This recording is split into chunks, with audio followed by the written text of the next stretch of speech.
तो स्टूडेंट्स, आज का हमारा टॉपिक है कंपोस्ट एग्रीकल्चर में। एक बहुत ही शानदार टॉपिक जो लगातार पेपर में पूछा जाता है।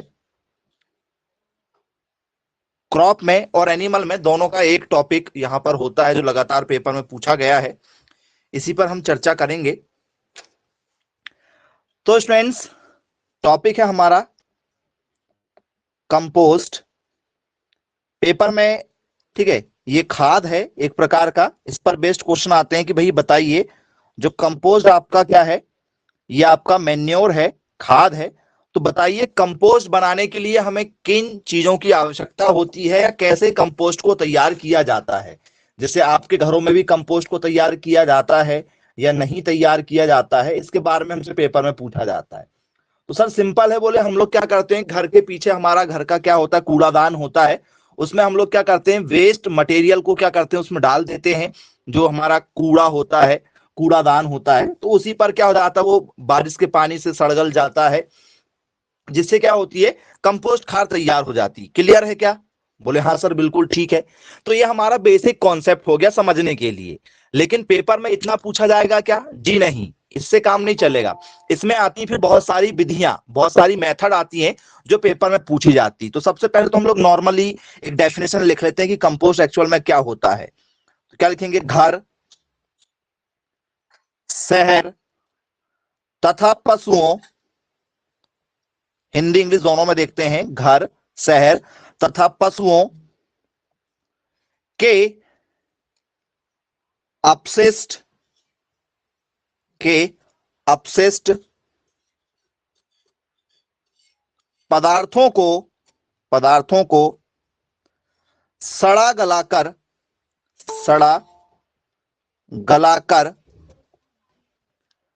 तैयार खाद को कंपोस्ट खाद कहते हैं। कंपोस्ट खाद कहते हैं। मतलब आपने सुना होगा एक, ठीक है, कहावत भी है कि गाड़ी वाला आया घर से कचरा निकाल। वो एक नॉर्मली शहरों में क्या चलता है, ठीक है, ऐसा सुबह सुबह मॉर्निंग में चलता है। सभी लोग अपने घर से क्या निकाल देते हैं, गाड़ी आती है तो कचरा निकाल कर बाहर छोड़ देते हैं। देखा होगा आप लोगों ने। बोले हाँ जी सर बिल्कुल देखा है हमने। तो स्टूडेंट्स, कंपोस्ट का मतलब क्या हो गया? तो इसमें सिंपल तरीके से लिखेंगे डेफिनेशन में, कंपोज्ड, ठीक है, manure, composed manure is basically a mass of rodent organic matter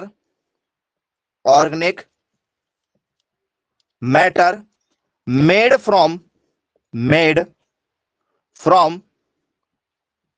waste plant residues। ये हमारी क्या हो जाती है स्टूडेंट, सिंपल तरीके से डेफिनेशन हो जाती है जो लगातार हमसे पेपर में एक डेफिनेशन है जो पूछी जाती। तो आपसे यहां से बनना चाहिए यदि पेपर में डेफिनेशन दिया जाती तो। चलिए, तो जो वेस्ट निकलता है हमारे घरों से या हमारे शहरों से, ठीक है, तो जब हम उसे क्या कर देते हैं, एक जगह इकट्ठा कर देते हैं, तो उसके बाद में वहां पर क्या तैयार हो जाता है, कुछ दिन बाद उसके सड़ने के बाद में कंपोस्ट तैयार हो जाता है। तो बोले यस सर, खाद जो है वो मूल रूप से अपशिष्ट पौधों के अवशेष से क्या होता है, तैयार होता है, जो एक प्रकार का कार्बनिक हो जाता है। बाद में क्या हो जाता है, वो एक ऑर्गेनिक मैटर में कन्वर्ट हो जाता है। बोले हाँ सर बिल्कुल ठीक है, ये हमारा क्या हो जाएगा, कंपोस्ट हो जाएगा। चलिए, तो ये बेसिकली हो गया। अब जो कंपोस्ट होता है स्टूडेंट्स, कंपोस्ट मैन्योर में यदि हम चर्चा करें आपसे, तो कंपोस्ट मैन्योर में कॉम्पोजिशन क्या क्या होते होंगे? कंपोस्ट मैन्योर के कॉम्पोजिशन हमसे पेपर में पूछे जाते हैं। कॉम्पोजिशन मतलब होता है संगठन जो उसके अंदर मौजूद होते हैं कि कंपोस्ट खाद के अंदर आपको क्या क्या चीजें देखने को मिलेंगी। ठीक है, तो इसके हमें क्या देखना है, कॉम्पोजिशन देखना है। तो आ जाइए जरा उस पर भी चर्चा कर लेते हैं। कॉम्पोजिशन, या जिसे हम लोग बोलते हैं संगठन, कि इसके अंदर एक्चुअल में होती क्या क्या चीजें हैं, कौन कौन सी चीजें हमें मिलेंगी। यदि हम मैन्योर तैयार कर रहे हैं तो उसके कंटेंट क्या होंगे, कॉम्पोजिशन भी बोलते हैं इसे, या इसे हम लोग बोल सकते हैं कि इसके अंदर मौजूद कौन कौन से कंटेंट होते हैं। कौन कौन से कंटेंट होते हैं इसमें? जी, मैन्योर के अंदर कौन कौन से आपको इसमें कंटेंट देखने को मिल जाएंगे, क्या क्या चीजें आपको इसके अंदर देखने को मिलेगी। नाइट्रोजन का परसेंटेज क्या होता है किसी भी कंपोज में, नाइट्रोजन का परसेंटेज? जी, मैसेज करें यदि आपको लग रहा है कि हमें पता है, तो नाइट्रोजन का परसेंटेज आप मैसेज कर दो। 1% होता है, 0% होता है, या फिर 5% होता है, 10%, 50%, 48%, कितना परसेंट नाइट्रोजन होता होगा किसी भी कंपोज्ड में? जी, मैसेज करें बच्चों, क्या आंसर लग रहा है आप लोगों को? जो भी आंसर आपको लग रहा है मैसेज करें। 0.5%। जी, ओके। चलिए, यहां पर आपने नाइट्रोजन का परसेंटेज मैसेज किया है 0.5%, गलत आंसर है। 0.5% नहीं होगा। कितना परसेंट होता है स्टूडेंट्स? बोल सर वो 2% होता है। लगभग कितना होता है? 2% होता है। और जो 46% है वो नाइट्रोजन जो है वो यूरिया में होता है। और यूरिया जो है वो उर्वरक है, फर्टिलाइजर है, खाद नहीं है। अभी तक बच्चों को यही समझ में नहीं आता है खाद क्या होती है और उर्वरक क्या होता है। खाद जो घर में तैयार होता है या खेतों में तैयार होता है, और उर्वरक जो फैक्ट्रियों में तैयार होता है, बड़ी बड़ी, ठीक है, कंपनियां बनाती हैं उसे। हमें यही नहीं मालूम है। 46%, बहुत बढ़िया। चलिए, इसके बाद में आ जाता है हमारा फॉस्फोरस। जी, फॉस्फोरस कितना परसेंट आपको लग रहा है? मैसेज करें। फॉस्फोरस का परसेंटेज कितना कहना चाहेंगे आप? कंपोस्ट का मतलब होता है जो घर में तैयार किया जाए, घर के पीछे या खेतों में तैयार हो जाता है आसानी से। गांव में हर घर के पीछे क्या होता है? कूड़ादान होता है, जहां पर वो सब घर का पूरा कूड़ा, जानवरों का गोबर, ठीक है, जानवरों का मल मूत्र, सारी चीजें पीछे ले जाकर एक जगह इकट्ठा करते जाते हैं एक गड्ढे में। वो है हमारा कूड़ादान, और उसी से बनता है कंपोस्ट। फॉस्फोरस का परसेंटेज कितना होगा? सर फॉस्फोरस का जो परसेंटेज है वो लगभग 1% के आसपास में होता है, लगभग 1%, जिसे 0.5, 0.6, 7, 8, 9, 1% तक, मैक्सिमम 1% तक हमें देखने को मिल जाएगा। बोले चलिए ठीक है, तो ये हो गया नाइट्रोजन, फिर हो गया फॉस्फोरस। अब आ जाता है हमारा क्या? पोटेशियम का परसेंटेज कितना होता है? पेपर में पूछा जाएगा पोटेशियम। जी, पोटेशियम का परसेंटेज लगभग कितना होना चाहिए? बताइए, मैसेज करें। पोटेशियम कितना परसेंटेज हमें देखने को मिल सकता है किसी भी एक अच्छी कंपोस्ट खाद में? पोटेशियम का परसेंटेज क्या होगा? क्या लग रहा है आपको? 2%। Okay, very good, correct answer students, लगभग 2%। लगभग कितना? 2% के आसपास में होता है। बोले यस सर, बिल्कुल ठीक है। अब स्टूडेंट्स, पेपर में क्या क्या पूछा जाता है, जरा हम उस पर भी चर्चा कर लेते हैं। ठीक है, पेपर में ये क्वेश्चन जो है वो कैसे पूछा जाएगा, जरा इस पर भी चर्चा करते हैं। ये कंपोस्ट की बात हो रही थी। ठीक है, क्वेश्चन जरा देखिएगा क्या होगा। NPK ratio, NPK ratio in compost, in compost मतलब एनपीके का, ठीक है, कंपोस्ट खाद में, कंपोस्ट खाद में अनुपात होगा, अनुपात होगा। क्या अनुपात होगा? ऑप्शन आप लोगों की 1:2:2, या 1:2:2, या 2:1:2, ठीक है, या 2:1:0.5। किस आंसर के साथ जाना चाहेंगे आप? एनपीके का रेशियो हमसे पेपर में पूछा गया है, और क्या लग रहा है आपको? करेक्ट आंसर बताइए।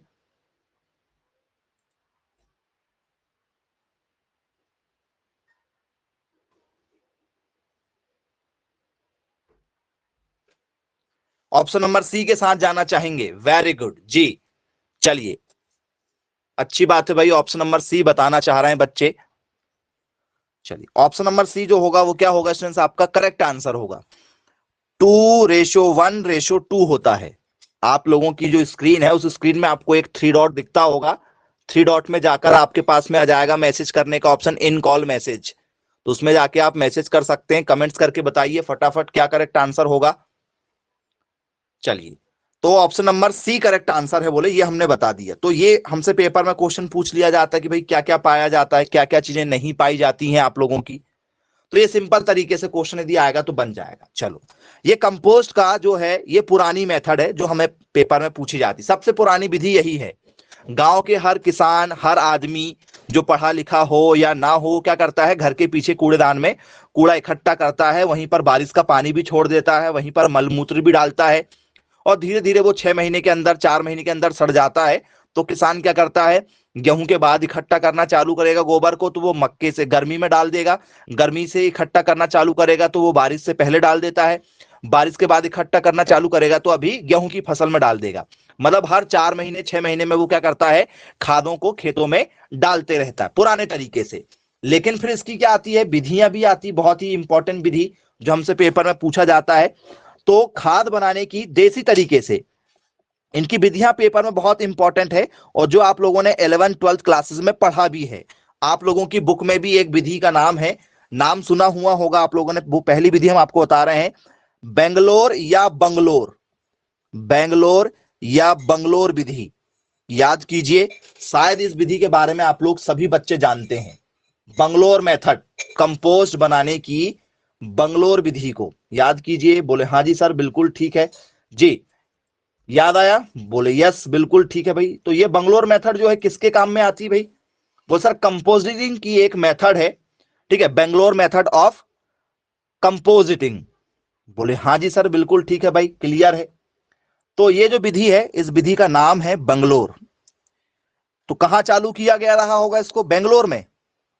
बेंगलोर मेथड कहां चालू किया था, बेंगलोर में चालू किया रहा होगा। चलिए जरा चर्चा करते हैं कि भैया ये मेथड कैसी, एक का नाम है इंदौर और एक का नाम है बेंगलोर, दो मेथड है, इंदौर वाली और बेंगलोर वाली। हाँ, बंगलोर या बेंगलोर। चलिए क्लियर है, सबको समझ में आया, क्योंकि आपने पहले भी इस विधि का नाम सुना हुआ है। चलिए अच्छी बात है भाई। अब इस विधि की जरा डिटेलिंग में देखते हैं कि ये वास्तव में जो मेथड है, ठीक है, इसमें कहना क्या चाहता है वो, ठीक है। तो स्टूडेंट्स, इस विधि को किसने लेकर आया था, कोई साइंटिस्ट है क्या जिसने इसको लेकर आया था, कोई व्यक्ति विशेष थे जिनने इसकी शुरुआत की थी, नाम पूछा जाता है। बंगलोर विधि की शुरुआत किसने किया, मैसेज करें यदि आपसे पेपर में यदि पूछ लिया जाए तो भी ये बंगलोर विधि की शुरुआत किसने किया। जी, पेपर में पूछा जाता है बंगलोर विधि की शुरुआत किसने किया।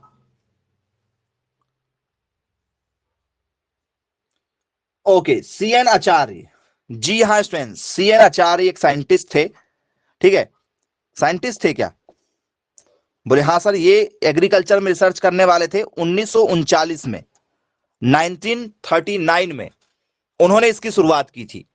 नाम क्या था उनका, सीएन आचार्य। सीएन आचार्य ने इसकी शुरुआत किया था।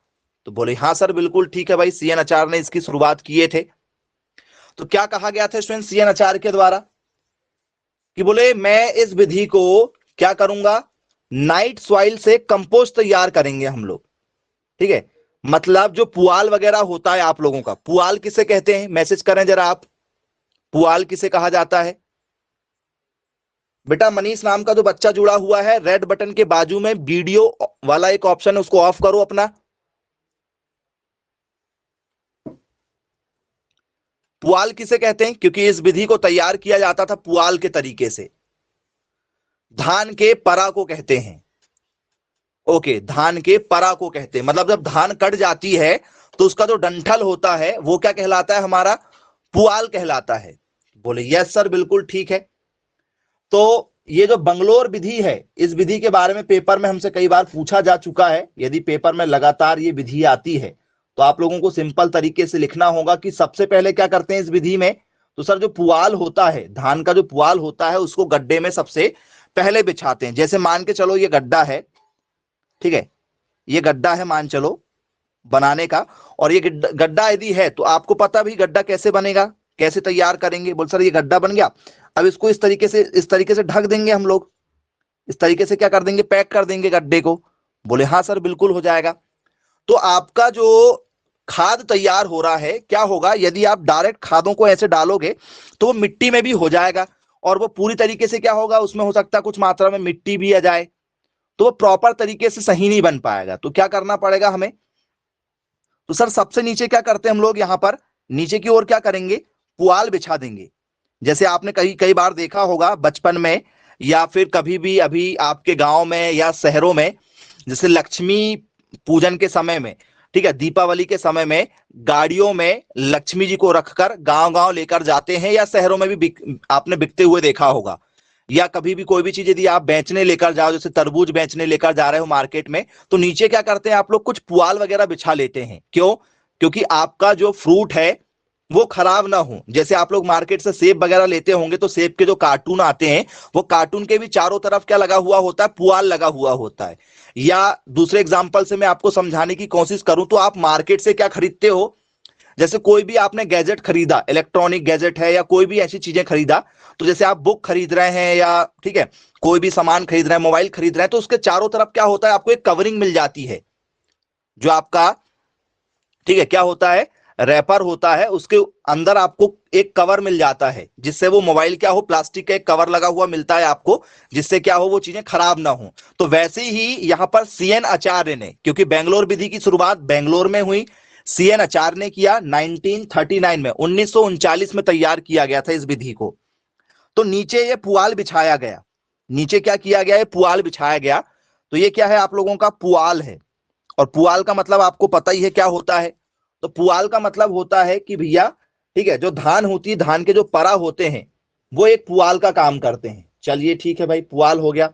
अब इस पुआल को बेंगलोर विधि में जो पुआल बिछाया जाता है, उसकी लंबाई होती है, उसको कितना ऊंचा बनाया जाता है, कितने सेंटीमीटर मोटा, इसकी मोटाई पेपर में पूछी गई है भाई कई बार, कि जो मोटाई है, ये मोटाई कितने सेंटीमीटर रखना होता है, इस मोटाई को पूछा गया है। मैसेज करें क्या मोटाई होना चाहिए उसकी। जी, क्या लग रहा है आपको, क्या मोटाई होना चाहिए उसकी?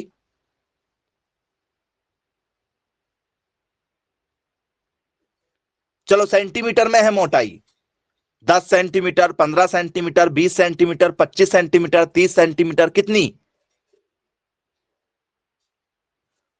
कितने सेंटीमीटर की ऊंचाई रखना चाहिए? तो स्टूडेंट्स ये जो ऊंचाई है हम लोग कितनी सेंटीमीटर रखते हैं, 25 सेंटीमीटर की ऊंचाई होना चाहिए। जो मोटाई है, मतलब जिसे हम लोग मोटाई कहेंगे, ये 25 सेंटीमीटर की मोटाई होना चाहिए। पेपर में पूछा गया क्वेश्चन है कि जो ऊंचाई है वो 25 सेंटीमीटर की होना चाहिए। चलिए ठीक है भाई, क्लियर है। अब स्टूडेंट्स इस विधि में हमें क्या करना होगा, तो सर इस विधि में ठीक है हमें पलटाई की आवश्यकता नहीं पड़ेगी। मतलब जैसे मान चलो मेरा जो कूड़ा कटकट आया वो मैंने यहां पर भर दिया, ये मैंने क्या कर दिया, इसको पूरा टैंक को भर दिया, मतलब जो गड्ढा था वो पूरे गड्ढे को मैंने क्या कर दिया, ठीक है, जो अपशिष्ट पदार्थ था, सड़ा गला पदार्थ था, जैसे गोबर हो गया या घास वगैरह हो गई जो जानवर को खिलाते हैं उसके बाद में जो बच जाती है, उन सबको मैंने इसमें भर दिया। बोले यस सर बिल्कुल ठीक है, भर दिए हमने। अब स्टूडेंट्स इसमें क्या पानी छोड़ा जाएगा, क्या पानी, क्या इसमें पानी छोड़ा जाएगा, इस विधि में पानी छोड़ा जाएगा, हाँ या ना, मैसेज करें यस और नो।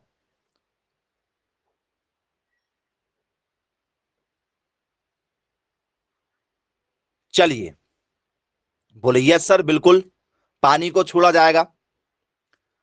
तो स्टूडेंट्स इसमें क्या करते हैं, नमी क्यों बनाई जाती है, क्योंकि जब तक नमी नहीं बनेगी जब तक कोई भी चीज नहीं सड़ती है। यदि आप देखें, जैसे मान के चलो मैं आपको दूध बोलूं कि भैया दूध है आपके घर में रखा हुआ है, एक तरफ दूध रखा हुआ है और उसी दूध को हमने क्या कर लिया है, ओटाई कर लिया है, और दूध से हमने उसको क्या कर लिया, खोआ बना लिया है, और उस खोए को हमने बाजू में रखा है, या दूध से, उसी दूध से हमने रबड़ी बना लिया है। तो एक तरफ रबड़ी रखी है, एक तरफ दूध रखा है, दोनों को हमने खुला छोड़ दिया।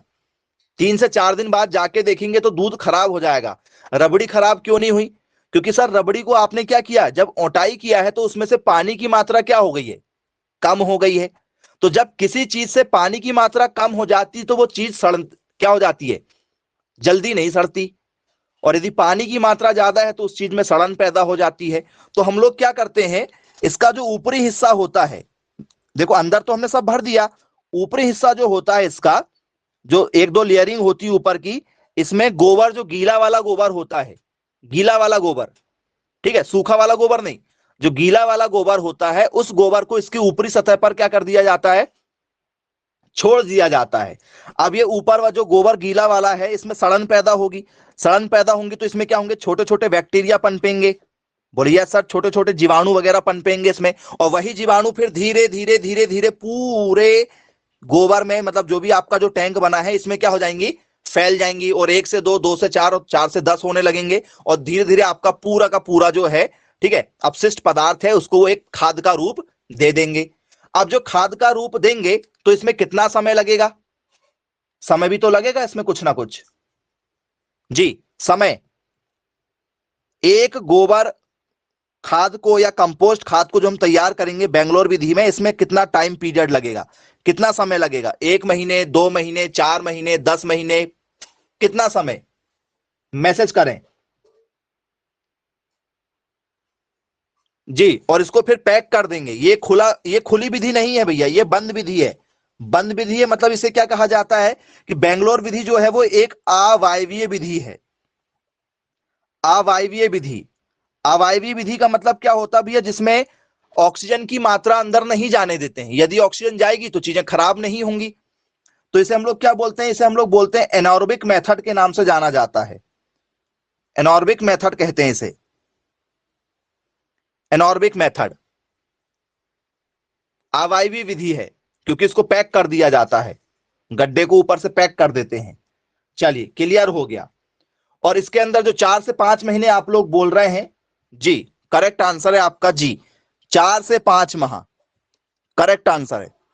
क्या होगा, 4 to 5 मंथ, 4 to 5 मंथ, 4 से 5 माह का इसमें क्या लगता है, समय लगता है। तो बोले हाँ सर बिल्कुल ठीक है भाई, 4 से 5 माह का इसमें पूरा पूरा क्या लगेगा, समय लगेगा, और एक अच्छा खाद तैयार हो जाएगा। इसको किसने बताया था, इस विधि को किसने बनाया था, पेपर में भी पूछा गया कि बताओ भैया इस विधि को किसने तैयार किया। कंपोस्ट खाद बनाने की बहुत ही शानदार विधि है ये, नाम है बंगलोर विधि, CN आचार्य ने इसको बनाया था, इस बात का विशेष ध्यान रखिएगा, पेपर में कई बार पूछा जाता है। चलिए ओके, बन जाएगा बोले, बेंगलोर विधि है, क्लियर है, ओके बनेगा।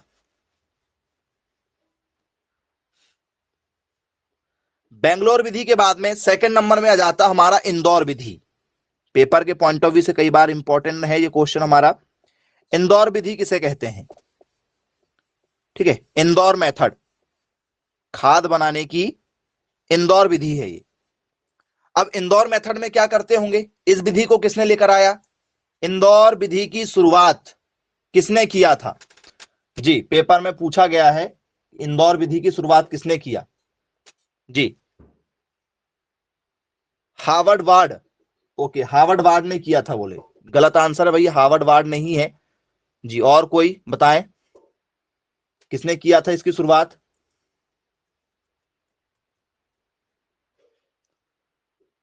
जी मैसेज करें।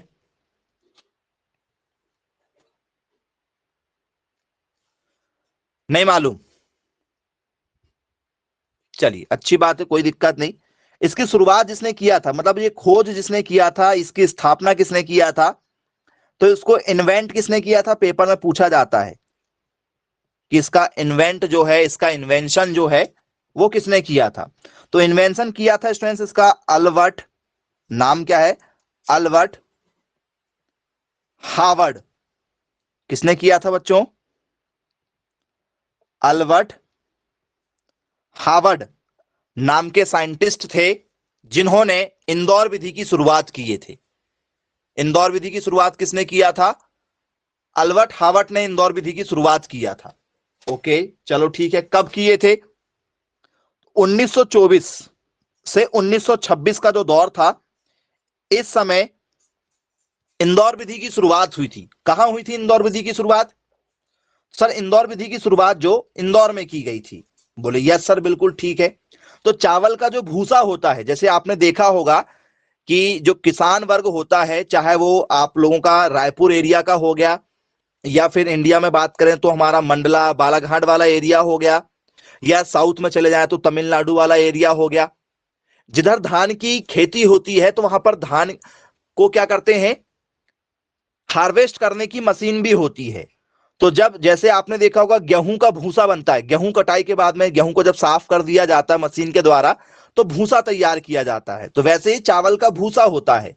तो चावल का भूसा या जो कार्बनिक पदार्थ होते हैं उसका भूसा, या फिर ठीक है जो ऑर्गेनिक पदार्थ बच जाते हैं, या पशुओं के जो बिछावन को हम लोग बोलते हैं, जैसे पशुओं को हमने क्या दिया, ठीक है भूसा डाल दिया, अब वो भूसा बच जाता है, या पशुओं को हमने क्या कर दिया, मक्के के जो ठीक है स्टेम होते हैं, तने होते हैं, मक्के के तने को खिलाते हैं वो बच जाते हैं, या फिर हम लोग उसको धान का पुआल खिलाते हैं, या सोयाबीन के ठीक है भूसा खिलाते हैं। तो जो भी हम जानवरों को खिलाते हैं, चाहे वो साग सब्जी वगैरह कुछ क्यों ना खिलाएं, कुछ भी, तो उसके बाद में जानवर जो छोड़ देता है, तो जानवरों के खाने से जो बच जाता है उसको क्या करते हैं स्टूडेंट्स, इस कूड़ेदान में डालते हैं इंदौर विधि में।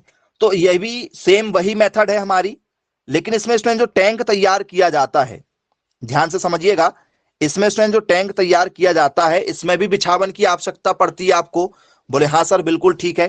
तो इसमें जो बिछावन तैयार किया जाता है नीचे सपोर्ट के लिए, कि जो हम खाद तैयार कर रहे हैं वो गंदा ना हो, ठीक है, और ठीक है यदि मान के चलो आपने जहां पर ये टैंक बनाया है धोखे से वहां से क्या हो जाए, पानी का रिसाव हो जाए और पानी उसके अंदर आ जाए, ठीक है, पानी यदि उसके अंदर आ जाएगा, ज्यादा पानी यदि हो गया, यदि आपने डाउन एरिया में बनाया इसको, क्योंकि घर के ऐसे एरिया में बनाते हैं जिसका हमें कोई ठीक है उपयोग नहीं होता, या खेत के भी उस हिस्से में बनाया जाता है, ठीक है ये गड्ढा जहां पर क्या होता है उस जगह का हमें यूज नहीं करना होता है, और धोखे से वहां पर क्या हो जाए, बारिश का पानी ज्यादा मात्रा में भर जाए, ये बारिश का पानी वहां पर क्या आ जा रहा है, बार बार गड्ढे में आ जा रहा है, क्योंकि पानी बारिश का कहां आएगा, जहां उसको गड्ढा मिलेगा।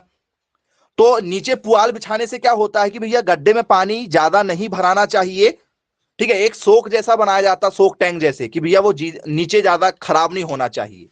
तो ये इसकी हाइट कितनी रखी जाती है, इसकी मोटाई कितनी रखी जाती है, इसकी थिकनेस कितनी होती है जी, इसकी पेपर में हमसे थिकनेस पूछते हैं, इसकी मोटाई कितनी रखते हैं इस पुआल की, इंदौर विधि में।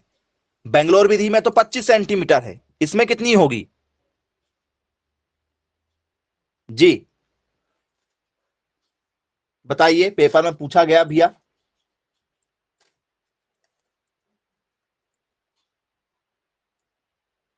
जी मैसेज करें फटाफट, क्या होगा आंसर आप लोगों का।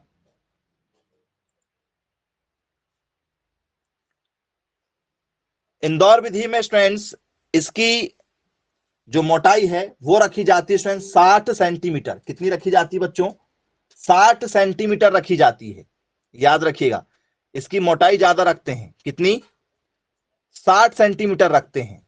ओके चलिए ठीक है भाई, क्लियर हो गया, कितनी, 60 सेंटीमीटर, चलिए ये क्लियर हो गया।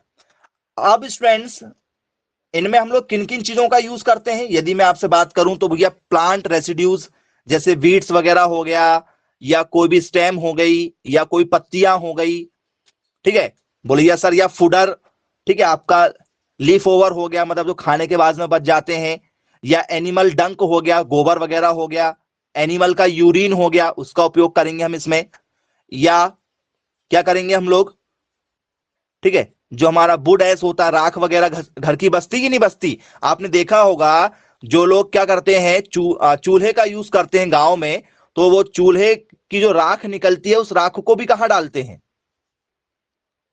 देखा क्या आप लोगों ने, चूल्हे की राख को कहां डालते हैं, आम लोग जो गांव के लोग रहते हैं वो कहां डालना पसंद करते हैं चूल्हे की राख को, कूड़ेदान में डालते हैं, बोले हाँ सर बिल्कुल ठीक है। तो वो सारी चीजों को इसी में डाला जाता है।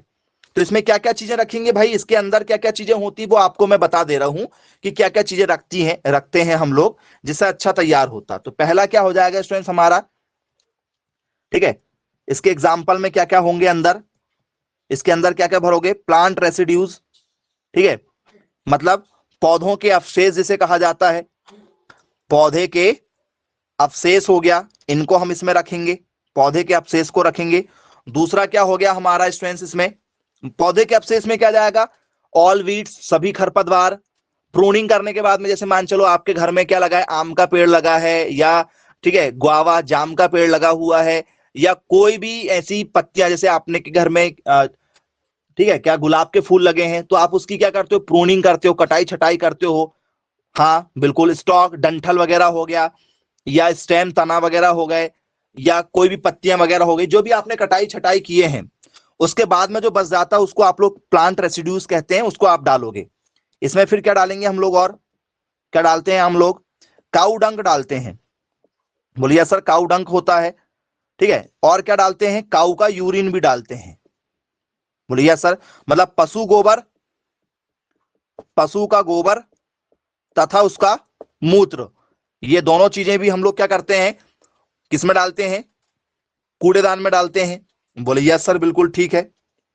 अब एक और चीज है जो डालते हैं कि डालते, ये बताइएगा, एनोकलम, ये क्या चीज होती है, ये मुझे थोड़ा सा आप लोग मैसेज करें, इसे क्या कहते हैं, ये मैं नहीं बताऊंगा आपको। एनोकलम डालते हैं, बोले हाँ बिल्कुल डालते हैं। चौथे नंबर में क्या डालते हैं, वुड एश डालते हैं, ये भी आपको पता है, वुड एश डालते हैं जिसे हम लोग बोलते हैं राख, लकड़ी की राख, लकड़ी की राख वगैरह डालते हैं। और लास्ट में हमारा 5वें नंबर में आ जाएगा पानी, पानी भी छोड़ा जाता है। बीच बीच में आपने देखा होगा हम लोग क्या करते हैं, कूड़ेदान में पानी को भी छोड़ते हैं। कूड़ेदान में पानी छोड़ने से क्या फायदा होगा, जिससे वो क्या हो जाए, सड़ जाए। चलिए, हाँ इनकोलम आपको ही बताना है, मैं नहीं बता रहा हूं, उसका नाम यदि मैं बता दूंगा तो आपसे बन जाएगा, मैं क्यों बताऊं, आपसे पूछा गया है, बताओ जरा, किसी को यदि पता हो तो। पढ़ा है आप लोगों ने, प्रीवियस क्लासेस में पढ़ा हुआ होगा जी। क्या है भैया, किसको छोड़ा जाता है जी, मैसेज करें आप लोग, इसे क्या कहते हैं हम लोग।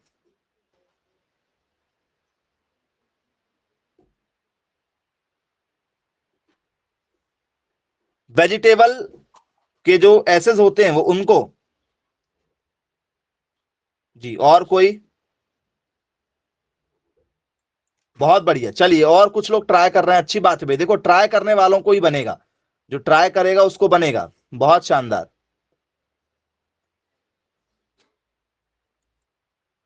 जी। और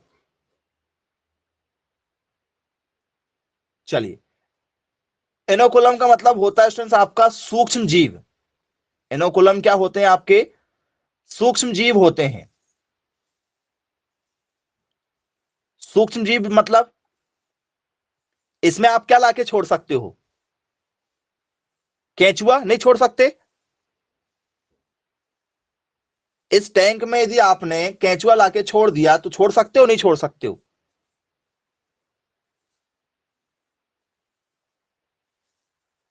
फंगी, फफूंद नाशक चीजें, फफूंद नाशक चीजें लाके छोड़ सकते हो, नहीं छोड़ सकते हो। इसका संबंध किस चीज से है, इसका संबंध है फफूंद वाले पहुंचाने वाली चीजों से, जैसे फफूंद वगैरह हो गया। जैसे मान चलो कोई भी ऑलरेडी सड़ी वाली चीजें हैं, इनकुलम मतलब क्या होता है, सड़ी चीजें। कुल मिला के कैसी चीजें, सड़ी वाली चीजें, सड़ी वस्तु। यदि मान के चलो आपके घर में, एग्जाम्पल दे रहे हैं कि आपके घर में क्या है, एक अच्छी रोटी रखी हुई है, जैसे दो रोटी बहुत अच्छी रखी हुई है, दो रोटियां आपके घर में बहुत अच्छी रखी है, और एक आपने 10 दिन 15 दिन पुरानी फफूंद लगी वाली रोटी लाकर वो दो रोटियों के बीच में रख दिए। तो वो दो रोटी 4 दिन बाद खराब होने वाली थी, लेकिन वो 2 दिन पहले ही खराब हो जाएगी। क्यों, क्योंकि ऑलरेडी वो किसके संपर्क में है, सड़ी वाली चीजों के संपर्क में है। तो सड़ी चीजों के संपर्क में यदि कोई वस्तु दी जाएगी तो वो और भी जल्दी खराब हो जाएगी। तो हमें ऐसी वस्तुओं को इसमें क्या करना पड़ता है, लाके छोड़ना पड़ता है। तो आप फफूंद वाली चीजें भी छोड़ सकते हो जिसमें फफूंद लगी हो, क्योंकि हमें क्या करना है, खादी तो बनाना है। तो हम चीजों को क्या कर सकते हैं, जल्द से जल्द सड़ाने के लिए तैयार कर सकते हैं। बोले यस सर, बिल्कुल ठीक है भाई, क्लियर हो जाएगा। अब ये विधि खुली होगी कि बंद होगी, जी बताओ, ये विधि खुली होगी कि बंद होगी, क्या होना चाहिए, इस विधि को हम खोल के रख सकते हैं या नहीं रख सकते हैं। बंद होगी। अरे बंद नहीं होगी भैया, याद रखिएगा, ये विधि जो होती है ये खुली होती है। अरे मलमूत्र कहां से डालोगे लाके, बताओ, मलमूत्र लाके कहां से डालोगे? इसलिए तो मैंने आपको डिटेल में बताया इस विधि के बारे में। इस विधि को आपको डिटेल में क्यों बता रहे हैं? तो सर इस विधि को हम खुला रखते हैं। इस विधि को क्या रखते हैं? खुला रखते हैं। और इस विधि में क्या होती है? पलटाई हो जाती है, पलटाई हो सकती है। इस विधि में क्या हो सकता है? पलटाई कर सकते हैं। मतलब क्या कर सकते हैं इसमें हम लोग? ठीक है, वेस्ट मटेरियल को क्या कर सकते हैं? ऊपर नीचे कर सकते हैं। इनको हम लोग चेंज कर सकते हैं। और ऑर्गेनिक वेस्ट को हम लोग क्या कर सकते हैं? चेंज कर सकते हैं। तो इसमें पलटाया जा सकता है। बोले यस सर। और ये विधि जो होती है वो होती है वायवीय। वायवीय का मतलब क्या होता है भैया? इसमें बाहर से क्या लगेगी? ऑक्सीजन लगेगी। तो ये वायवीय विधि है। मतलब इसे हम लोग क्या बोल सकते हैं? एरोबिक मेथड बोल सकते हैं कि ये जो विधि है वो एरोबिक है। मतलब ऑक्सीजन की मात्रा इसमें मिलती जुलती रहेगी। इसमें क्या होगा? ऑक्सीजन की मात्रा मिलती जुलती रहेगी। क्यों? क्योंकि इस विधि में हम लोग क्या कर रहे हैं? इसको खुला रख रहे हैं। तो याद रखिएगा दोनों में अंतर है। बंगलोर तो वो बा से चालू हो रहा है, बंगलोर है वो, या बेंगलोर है वो बा से चालू हो रहा है। मतलब वो क्या होगा? बंद होगी, बंद में होगा। बंद में होगा तो वो क्या हो जाएगा? अवायवीय हो जाएगा। याद रखिएगा नाम के शब्द से ही थोड़ा सा आप उसको क्या कर सकते हैं? रिलेट करके तैयार कर सकते हैं। तो आई होप आपसे बनना चाहिए। यदि पेपर में यदि पूछ लिया जाए तो नोट डाउन कर लीजिए स्टूडेंट्स। पेपर में कई बार हमसे ये क्वेश्चन पूछे जा चुके हैं। चलिए क्लियर है। आगे की ओर चर्चा करेंगे इसमें हम लोग। चलिए अब बंगलोर हो गई, इंदौर हो गई। अब हमारी आ जाती है स्टूडेंट्स कौन सी विधि? ठीक है, इसके बाद में जाती है कोयंबटूर विधि। तीसरे नंबर पर विधि है, बहुत ही फेमस विधि है। नाम है उसका कोयंबटूर विधि। चलिए अब ये कोयंबटूर विधि क्या होती है भाई? पेपर में यदि पूछ लिया जाए तो कोयंबटूर किसे कहते हैं? कोयंबटूर, सॉरी कोयंबटूर, कोयंबटूर किसे कहते हैं? कोयंबटूर मेथड मैसेज करें। अब ये कोयंबटूर है, ये कौन से स्टेट में आता है ये आपको सबसे पहले पता होना चाहिए। क्योंकि इंदौर वाली जो विधि है वो इंदौर से आ जाती है। ठीक है, आपकी बेंगलोर वाली विधि बेंगलोर जिले से बेंगलोर से आ जाती है। बेंगलोर कौन से राज्य में आता है? बेंगलोर विधि जो है वो कौन से राज्य में आता है यदि पेपर में पूछ लिया जाए तो? बेंगलोर, बेंगलोर जो है वो कर्नाटक का क्या है? कैपिटल है। कर्नाटक राज्य में आता है। बेंगलोर जो है वो कर्नाटक में आता है। कोयंबटूर कहां आता है? इंदौर जो है वो मध्य प्रदेश में आता है। अभी एक और विधि बात करेंगे, रायपुर विधि। कोयंबटूर जो है वो तमिलनाडु में आता है। जी ले और लो, तमिलनाडु में आता है। बोले चलिए तमिलनाडु की आंध्र प्रदेश?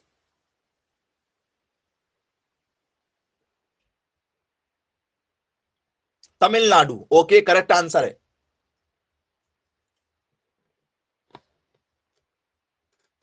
चलिए तो कोयंबटूर विधि की शुरुआत जो हुई है वो तमिलनाडु से हुई है। तमिलनाडु, टीएन। बोले यस सर, ठीक है। इस विधि को किसने बनाया? ये विधि भी किसी ने बनाया होगा। जी बताइए। चलिए इस विधि के बारे में बताइए, इस विधि को किसने बनाया होगा?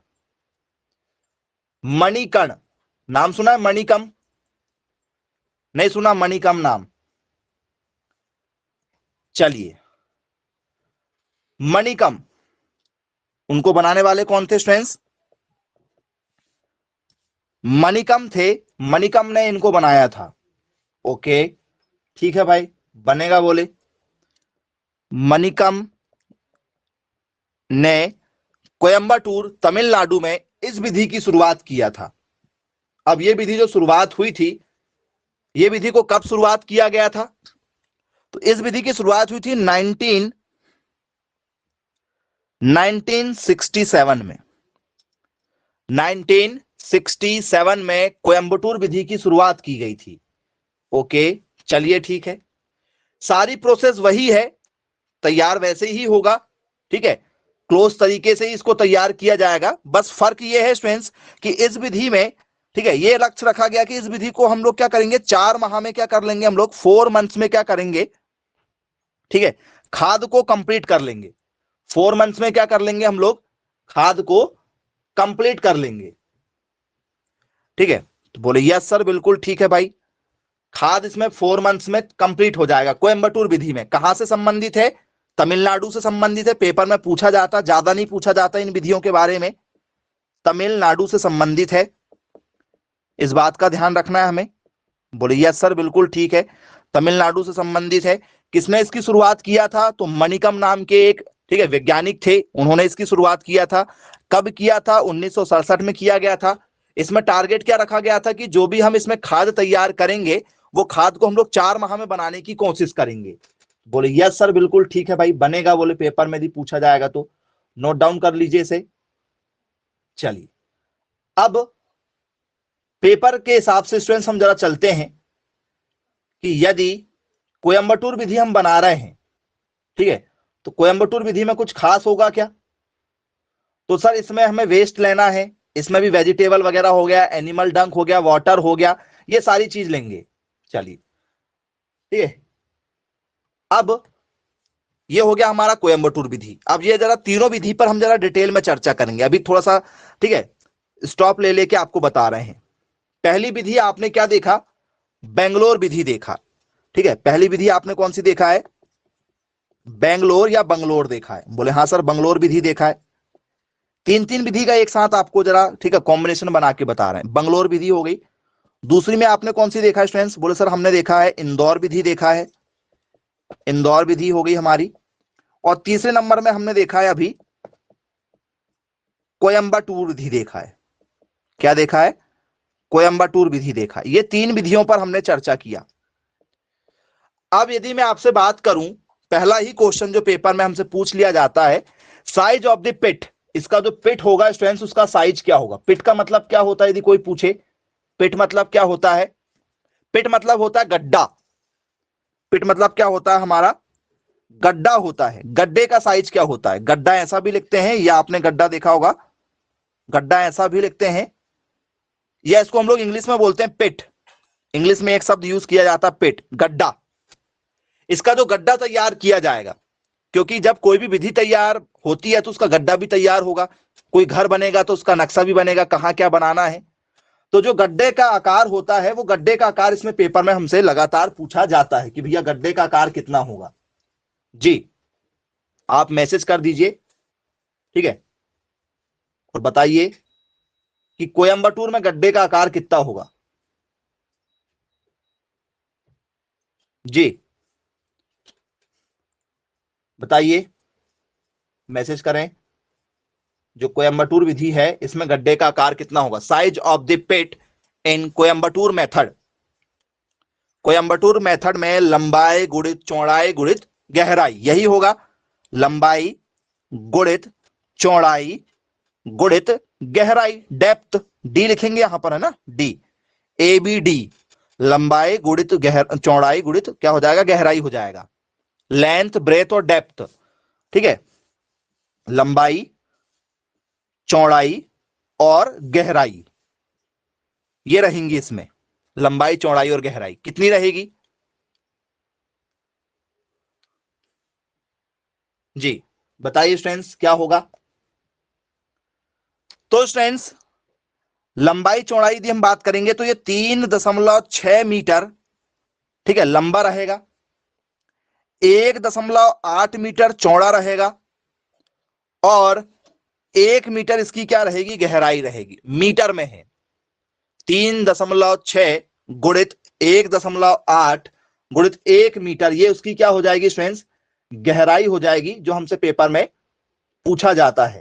तो बोले यस सर बिल्कुल ठीक है। बोले सर बन जाएगा हमसे। तो लंबाई गुणित, ठीक है, चौड़ाई गुणित क्या हो जाएगी? इसकी गहराई हो जाएगी। तो बनना चाहिए पेपर में, नोट करो, 3.6 मीटर गुणित 1.8 मीटर गुणित 1 मीटर, ये हो जाएगा।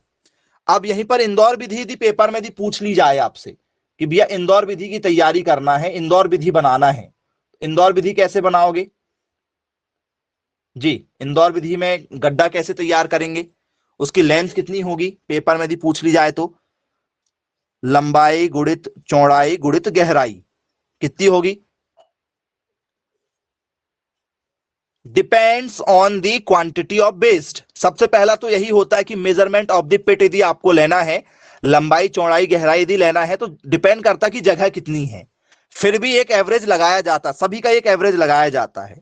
जो स्ट्रेंथ आपका 3 से 3.5 भी हो सकता है, ये आपका 2 होता है और ये आपका 1 होता है। 3 गुणित 2 गुणित 1 ये भी रखा जाता है, ठीक है। नहीं तो स्ट्रेंथ क्या होता है, 3.5 मल्टीप्लाई 1.5 इंटू 1 ये भी रखा जाता है। ये हमेशा एक ही होता है, ठीक है। गहराई हमेशा मैक्सिमम कंडीशन में एक ही रखी जाती है।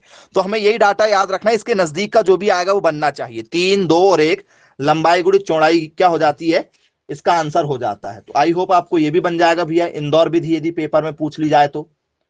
बोले यस सर बिल्कुल ठीक है भाई, बनेगा। कितना, 3 गुणित 2 गुणित 1 क्या हो जाएगा आपका, इसमें हो जाएगा। अब जाती बेंगलोर वाली। बेंगलोर में क्या होना चाहिए, ये जो यूनिट है ये आपकी किस में है, मीटर में है भैया, सब मीटर में है। ये 3 मीटर गुणित 2 मीटर गुणित 1 मीटर। अब बेंगलोर के बारे में बताओ, बेंगलोर के बारे में क्या होगा, बेंगलोर में, बेंगलोर विधि में क्या होना चाहिए आपके हिसाब से। इसके जो मैंने आपको अभी बताया हूं, इसी से आपको थोड़ा सा अनुमान लग ही गया होगा जी। बेंगलोर में कैसे तैयार करोगे, गड्ढा जो है वो कैसे तैयार होगा, सेम यही रख सकते हैं क्या, सेम यही रख सकते हैं गड्ढा 3, 2, 1 का, नहीं रख सकते। तो वो सर रख सकते हैं, गड्ढा जो है वो इतना भी रखा जा सकता है। और नहीं तो स्ट्रेंथ क्या हो जाता है, 3.5 metre multiply by 2 metre multiply by 1 metre. लगभग बेंगलोर जो है, इंदौर जो है, इनके गड्ढे का आकार जो है वो लगभग सेम होता है, लगभग सेम होता है गड्ढे का आकार दोनों में। तो बोले यस सर, ये दोनों तीनों का क्या हो गया, गड्ढे का आकार हो गया। बोले यस सर। तीनों विधि पेपर में हमसे ज्यादातर पूछी गई है, इसलिए हमने आपको तीनों का जो है वो कंपैरिजन बता दिया कि यही तीनों की आप तुलना कर ले यहां पर, ठीक है। तो बोले यस सर बिल्कुल ठीक है, बन जाएगा, पेपर में भी पूछा जाएगा। तो अब ये जो विधि है स्टूडेंट्स, इन विधि से ये भी एक क्वेश्चन बनता है, ये तीनों विधि से, तीनों विधि की हम चर्चा कर रहे हैं। इन तीनों विधि से हमें नाइट्रोजन कितना प्राप्त होगा, नाइट्रोजन कितना प्राप्त होगा तीनों विधि से, नाइट्रोजन बताओ, फास्फोरस बताओ और पोटेशियम बताओ। एनपीके हमें कितना प्राप्त हो सकता है तीनों विधि से, लगभग। मैंने बेंगलोर विधि से क्या किया, खाद तैयार किया, आपने इंदौर विधि से किया, और किसी तीसरे व्यक्ति ने कोयंबटूर से किया। तो लगभग उन्हें इस विधि से तैयार करने के बाद में जो खाद मिलता है, ठीक है, उस खाद में नाइट्रोजन का परसेंटेज कितना होगा, फास्फोरस का परसेंटेज कितना होगा और पोटेशियम का परसेंटेज कितना होगा। जी मैसेज करिए और बताइए कि उसमें जो एनपीके है वो एनपीके का परसेंटेज कितना होगा। जी मैसेज करिए फटाफट, किस आंसर के साथ जाना चाहेंगे आप, जो भी आंसर आपको लग रहा है आप उसका आंसर दे सकते हैं। जी बहुत शानदार, आंसर दें आप, बताएं क्या होगा। 2, 1, 2। जी बहुत शानदार, मैंने आपको पहले ही बताया था कि कंपोज्ड आपको तैयार करना, ये कंपोज्ड है, मैं वही चेक करना चाह रहा था कि आप भूले तो नहीं है। ये कंपोज्ड बना रहे हो आप, जो आपका 2% नाइट्रोजन, कितना 1% आपका, ठीक है, फास्फोरस, और पोटेशियम जो है वो आपका 2% है। ये आपको मैंने शुरुआत में ही लिखवा दिया था, उसके बाद भी आपके आंसर नहीं आए। बेंगलोर विधि, इंदौर विधि, कोयंबटूर विधि, ये सब विधियां हैं खाद बनाने की, और सभी में एक जैसा ही क्या होगा, लगभग खाद को तैयार किया जाएगा। तो बोले यस सर बिल्कुल ठीक है। ये डाटा आप लोगों को 2, 1, 2 या तो, ठीक है, थोड़ा बहुत कम भी मिलता है तो 1.5, और ये वाला भी हो जाता है 1.5, ये हमेशा सेम रहता है। तो थोड़ा सा कंफ्यूज ना हो कि सर ने 2 बोला था तो 2 ही होगा, थोड़ा सा वो कम भी हो सकता है। तो 2:1 रेशो क्या होता है, 2 होता है। बोले यस सर बिल्कुल ठीक है भाई, बनेगा, पेपर में भी पूछा जाएगा। तो चलिए, ये हो गया आप लोगों का 3 विधियां जो लगातार पेपर में हमसे पूछी जा चुकी हैं। अब आ जाते हैं स्टूडेंट्स हम लोग किसके बारे में, ठीक है। एक विधि आप लोगों ने कई बार सुना हुआ होगा नाम, रायपुर विधि, ठीक है। एक और विधि है जो तैयार की जाती है, रायपुर विधि। अब ये रायपुर विधि में क्या होता है, पेपर में आ जाए कि भाई बताओ रायपुर विधि में क्या होता है। कंपोस्ट खाद बनाने की विधि है ये, ठीक है, रायपुर विधि। जी, इस रायपुर विधि में क्या होता है, रायपुर मतलब छत्तीसगढ़। जी, क्या होगा यदि आपसे पेपर में यदि पूछ लिया जाए कि जो रायपुर कंपोस्ट विधि होती है ये कैसे तैयार की जाती है, क्या लिखेंगे इसमें आप? जी, बताइए।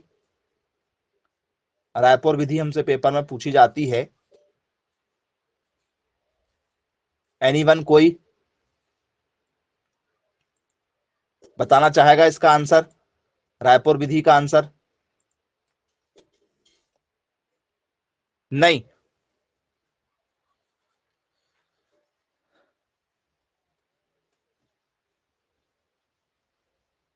जी, बताइए, चौथे नंबर की आपकी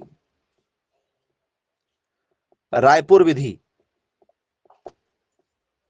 जी, क्या होता है रायपुर मेथड में, कैसे तैयार किया जाता होगा खाद को?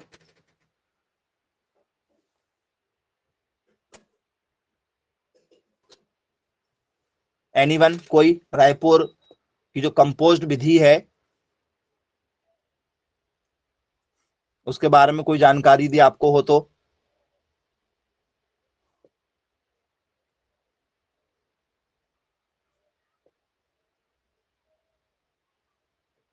नहीं मालूम?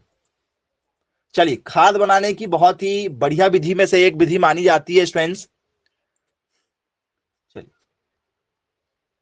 तो रायपुर विधि पर हम चर्चा कर लेते हैं। रायपुर विधि किसी से मिलती जुलती विधि है क्या?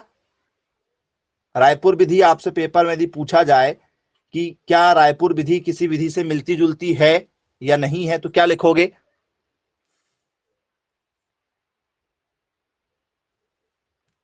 जी, बताइए बच्चों। रायपुर विधि जो है वो आप लोगों की किसी से मिलती जुलती है, वेस्ट कलेक्ट होता है इसमें, ठीक है, कंपोस्ट प्रोसेस की जाती है इस विधि में, छत्तीसगढ़ राज्य में ये विधि आती है। किस विधि से ये मिलती जुलती है? रायपुर की जो कंपोस्ट विधि है, पेपर में इसके बारे में आ चुका है। ओके, कुछ लोग बोल रहे हैं बेंगलोर से मिलती जुलती है।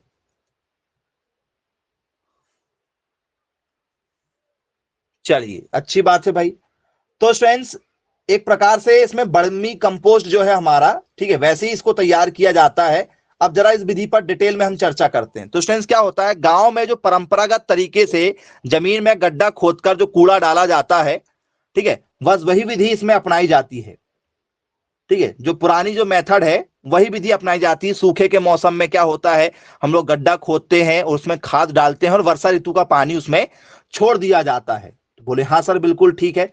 तो इस विधि में हम लोग क्या करते हैं स्टूडेंट्स, नीचे का जो एरिया होता है, नीचे के एरिया को हमने इस तरीके से बना दिया। इसमें क्या करते हैं, 6 इंच, इसमें क्या करते हैं, 6 इंच मोटी रखते हैं इसको, 6 इंच मोटी इसकी क्या होती है, लेयरिंग रखते हैं। मतलब जो हम लोग क्या करते हैं, पुआल वगैरह डालते हैं वो 6 इंच में डालते हैं। अब 6 इंच में डालते हैं, ये इंच में आ गया। अब इतनी देर से मैं सेंटीमीटर में बता रहा था और उसमें एक जगह आंसर में आपको 6 इंच आ गया। तो 6 इंच को सेंटीमीटर में कितना कितना होगा, 6 इंच को यदि सेंटीमीटर में कन्वर्ट करेंगे तो क्या होगा, मैसेज करो जरा। 6 इंच मतलब कितने मीटर, कितने सेंटीमीटर? पेपर में यदि इंच में आ गया तो क्या करोगे? 6 इंच मतलब, तो सर 6 इंच मतलब होता है लगभग आपका 15 सेंटीमीटर। तो हमें यह भी पता होना चाहिए कि भैया इंच में कितने सेंटीमीटर होते हैं। तो यदि मैं आपसे बात करूं 1 इंच में कितने सेंटीमीटर होते हैं, पेपर में आ चुका है 1 इंच बराबर हाउ मेनी सेंटीमीटर, 1 इंच में कितने सेंटीमीटर होते हैं? जी, 1 इंच में 2.54 सेंटीमीटर होते हैं बच्चों। 1 इंच में 2.54 सेंटीमीटर होते हैं। 3 नहीं होता बेटा, 3 गलत आंसर हो जाएगा। 3 आपका क्या हो जाएगा, गलत आंसर हो जाएगा। वो होता है 2.54, ये पेपर में पूछा गया है क्योंकि। तो ये पुराने तरीके से बनाई जाने वाली क्या होती है, विधि होती है। ठीक है, तो इस विधि को स्टूडेंट्स हम लोग एक और नाम से बोलते हैं भू, ठीक है, नाडेप। नाडेप नाम सुना आपने? नाडेप? बोले हाँ सर बिल्कुल सुना हमने नाडेप। NADEP, नाडेप। इसको क्या कहा जाता है? नाडेप भी कहा जाता है। ठीक है, ये नाडेप के जैसे ही होती है। नाडेप जो विधि वो कहां की है? नाडेप विधि है महाराष्ट्र की। नाडेप कहां की है बच्चों? पेपर में पूछा गया। नाडेप जो विधि है वो भी कंपोस्ट बनाने की विधि है, वो है लेकिन महाराष्ट्र की। नाडेप कहां की विधि है? महाराष्ट्र की है। महाराष्ट्र में कहां की? महाराष्ट्र में कहां की? सर महाराष्ट्र में तो महाराष्ट्र की होगी। ठीक है, बोलिए यस सर बिल्कुल ठीक है। तो इसमें 4 माह में क्या हो जाता है? खाद को तैयार किया जाता है। 4 माह में इसमें खाद तैयार हो जाता है। तो ये नाडेप से लेकर आए हैं इसको, मतलब इसकी जो कॉपी किया गया वो कहां से कॉपी किया गया? ठीक है, तो इसको नाडेप से कॉपी किया गया। अब ये नाडेप क्या है? रायपुर विधि तो क्लियर हो गई होगी आप लोगों को। नाडेप विधि महाराष्ट्र की है। इसको किसने बनाया? ठीक है, ये तो कॉपी वाली हो गई, ये कॉपी किया गया था, है ना? तो कॉपी वाली को तो हम नहीं पढ़ पाएंगे क्योंकि कॉपी है वो। तो नाडेप पढ़ना पड़ेगा। नाडेप को किसने खोज किया? नाडेप को किसने बनाया होगा? रायपुर के कोई संस्थापक इसलिए नहीं है, किसी एक का नाम इसलिए नहीं बोल सकते क्योंकि उसको कॉपी किया गया। तो कॉपी कौन करता है? गवर्नमेंट कॉपी करती है। जैसे मान के चलो दिल्ली में बहुत अच्छा काम हो रहा है, किसके लिए? एजुकेशन सेक्टर में। तो भैया वहां की जो योजना है वो किसने लेकर आया? मनीष सिसोदिया ने लेकर आया। वहां की जो, ठीक है, एजुकेशन पॉलिसी है वो मनीष सिसोदिया ने लेकर आया। अब उसको यदि मैं दिल्ली की जगह तमिलनाडु, ठीक है, या आंध्र प्रदेश, या फिर इधर कर्नाटक में, या फिर MP, ठीक है, छत्तीसगढ़, और कहीं भी कोई भी जिले में यदि हम लेकर आए, राज्य में लेकर आए, तो वो कॉपी पेस्ट वाली कहलाएगी। ठीक है, तो ये नाडेप की कॉपी थी। रायपुर विधि नाडेप की कॉपी थी। अब ये नाडेप की खोज किसने किया था? तो एक किसान था, किसान ने किया भैया इसको, किसी साइंटिस्ट ने नहीं किया। नारायण राव, नारायण राव पांडे एक किसान थे। नारायण राव, और पूरा पूरा यदि लिखोगे तो पांडे। ठीक है, इन्होंने किया था, नारायण पांडे ने। इन्होंने इस खाद बनाने की विधि को विकसित किया था पुराने तरीके से, नाडेप को। तो याद रखिएगा, ये भी एक बहुत ही, ठीक है, पेपर में बहुचर्चित विधि मानी जाती है। यदि पेपर में यदि आपसे पूछ लिया जाए तो आप लोगों को बनना चाहिए। आई होप सभी लोगों को क्लियर हो गया होगा। ये सारी विधियां पेपर के पॉइंट ऑफ व्यू से इंपॉर्टेंट रही है। नाडेप विधि, अब जो नाडेप विधि है इसका कोई फुल फॉर्म है क्या? नाडेप का फुल फॉर्म बताओ, नाडेप का कुल फुल फॉर्म है क्या?